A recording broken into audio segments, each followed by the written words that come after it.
नमस्कार शेतकरी मित्रांनो, आपण आज बघणार आहोत SRT परसबाग, SRT family garden. SRT family garden म्हणजे काय की आपण आपल्या घराच्या बाजूला जे गार्डन बनवलं आहे त्याला SRT पद्धतीने बनवायचं आहे. आता SRT पद्धत काय आहे, हे बेड तयार करायचे, दोन बेडमध्ये एक नाली करायची आणि उताराच्या दिशेने नाली बनवायची आहे. म्हणजे आपण जे पाणी देतो बगीचाला ते कितीही पाणी दिलं तरी ते नालीत येतं आणि वरच्या बेडवर पाणी कमी साचत नाही, साचत नाही आणि कमी असतं. आणि हे बघा, बेडवर आपण गवत उगू दिलेलं आहे आणि त्याला पण तणनाशकनं मारणार आहे.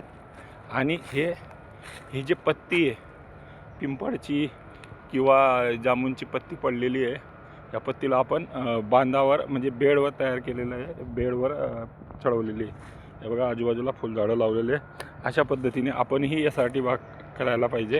कारण की SRT बागचे एक तत्व आहे की कारण त्याची जी मुळ्या आहेत, मुळ्यांजवळ आपले पाय जात नाही आणि मुळ्यात खोलवर जातात. बेडवर माती नरम असल्यामुळे झाडाची वाढ चांगली होते आणि फलधारणाही चांगली येते. आता आपण असं वेगवेगळ्या प्रकारचे गार्डनमध्ये लावले. आता इथे वांगे आहे, ते भाजीपाला वगैरे सगळं आहे. इथे आपण काळा ऊस पण लावलेला आहे. अशा पद्धतीने आपणही आपल्या घराच्या आजूबाजूला पण अशी परसबाग फुलवावी. आपण हा व्हिडिओ आपल्याला आवडला तर लाईक करा, शेअर करा, आपल्याला काय वाटतं त्याबद्दल कमेंट करा. आणि आपलं हे जे सेवाभाव 1136 सेवाभाव 1 13 7 हे चॅनल सबस्क्राईब करा. धन्यवाद.